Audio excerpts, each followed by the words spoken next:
Joining us here on the Rich Eisen Show from the worldwide leader in sports is Dianna Russini. How are you, Dianna? Hi, Rich. I'm wonderful. How are you doing in beautiful Los Angeles? Your tweet caught my eye today. I'm not going to lie. It definitely caught my eye about Aaron Rodgers making his decision. So what can you tell me? What do you got for me on this front? So I was told that the decision is going to be coming soon, within the next week or so. Okay. That he's going to inform the Green Bay Packers that he's either staying in Wisconsin, or he's going to ask for a trade, or he's going to retire, as the three options that we are all very aware of. Retire? That's still an option here? Retire? That would be surprising to me. So I'm not betting anything on that one, but right. So the way I'm reading in between the lines of your tweet, and you tell me if I might be onto something here, is part of his decision is whatever contract might be on the table and whatever negotiations might be on the table between he and the Packers. Like, he can't really inform his decision whether he wants to go until he sees what the Packers are putting on the table, funny money, how. Just looking at a contract, you'll see the expiration date that the Packers are willing to extend this to. What do you think about that? Yeah, it would make a lot of sense for him to protect himself, to see what the Green Bay Packers are going to be willing to pay him, because from the conversations I've had with a lot of people in the league, he wants to be the highest paid player in the NFL by a wide margin. So we're talking about $50 million a year. And we know the cap situation the Green Bay Packers are in. We know Devontae Adams needs to get paid. So there's a lot on the table. And speaking of tables, there's also multiple teams that are waiting to see what happens here, because they are hoping and willing to make a trade for him. That's a large chunk of the pie right there. 50 mil a year? That's what he's looking for right now? That's what I was told. I was told that's around the number he's looking for per year. And when you match that up with the other quarterbacks around the league right now in terms of that annual that annual chunk of change, I guess, right? So we have Patrick Mahomes, Josh Allen, Patrick's about $46 million a year. So it'd be about, what's the math there? $4 million more. Yeah. And at 38 years old, that's a high price. Yeah. Wow. How much cap space does the Broncos have? I mean, like, who has the cap space to if Rodgers does get a contract offer back from Green Bay that is not that much, and say, hey, you have to give a hometown discount for Devontae. You want Devontae, right? I mean, you got to have him. Let's just say that the numbers come back and he says, I want out.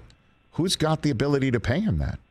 Do you know? Yeah, I'm so glad you asked that, because even speaking to teams that are not in the hunt, that are not in this trade race, right? Let's say, trying to understand, all right, if you had to make it work, how would you do it? Rich, you've been covering this league long enough. It's figured out. They can make it work. And one team I spoke with that is in the hunt, when I looked at their numbers, it didn't completely make sense to me. But I was told it would work out. We will find a way. It will work out. So sometimes that means at the detriment of other players' money, obviously.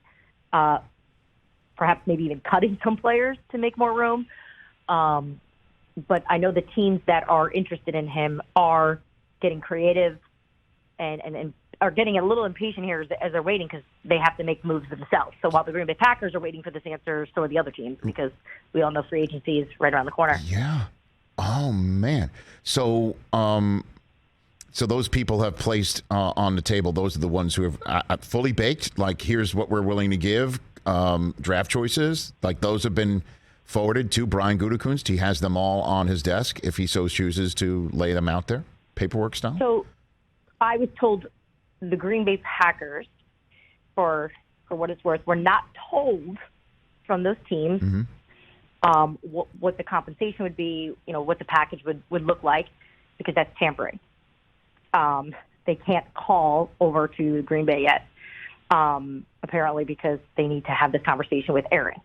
So I'm not sure how the working or how the dealings have been going in terms of the contact and the true communication, because you got to figure there's something there. But the teams that I've spoken to that want him have been working towards putting this together to make it work for Green Bay.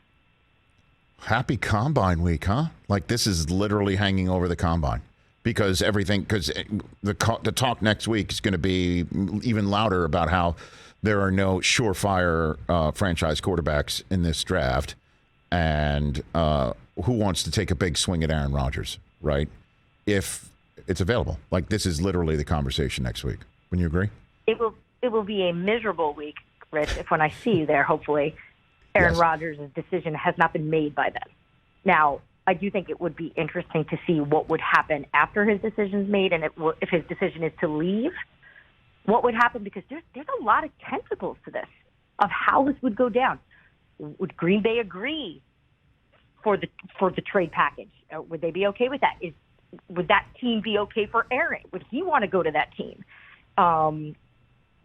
You kind of have, and then perhaps what if a team that has a current quarterback has to figure out a way to trade their quarterback to a different team if Green Bay doesn't want them? You know what I mean? There's so many layers to this, depending on which organization you're talking about that's in the game for Aaron Rodgers right now.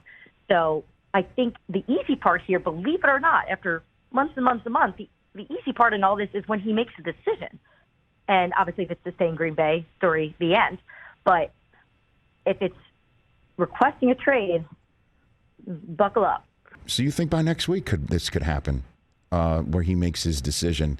Because to me, again, I don't think he makes a decision whether he really leaves Green Bay until he sees something concretely on the table from Green Bay. Because he's going to have to, they're going to have to figure out his cap hit's like $46 million. If they do want to pay him $50, they got to figure out how to make it work, and then put something on the table where he realizes, okay, so it'll be the 2024 draft. I'm sitting at home and I'm surprised by you drafting somebody new, right? I mean, like that's the way it's got to work. He's got to see that in a contract before he makes his decision, I would imagine.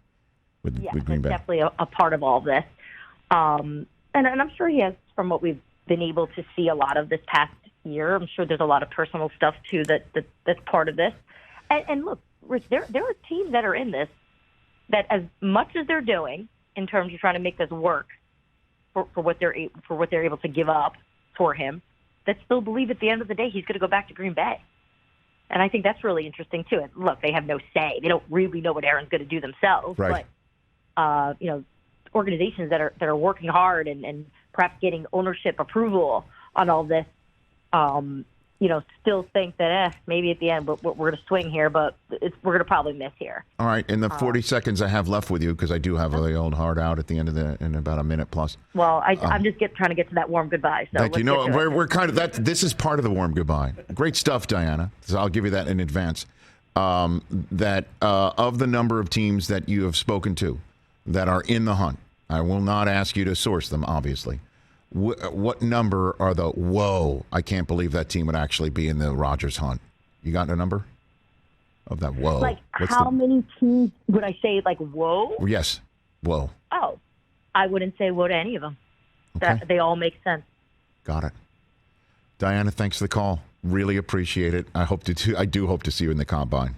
I'll be in the booth. Just stop by. You know where I'll be. I'll see you. Good luck. Have a great week. Thanks. You too. Thanks for the call. That's Dianna Russini of ESPN. Hey, you watched all the way to the end. Thanks for that. Watch more right here.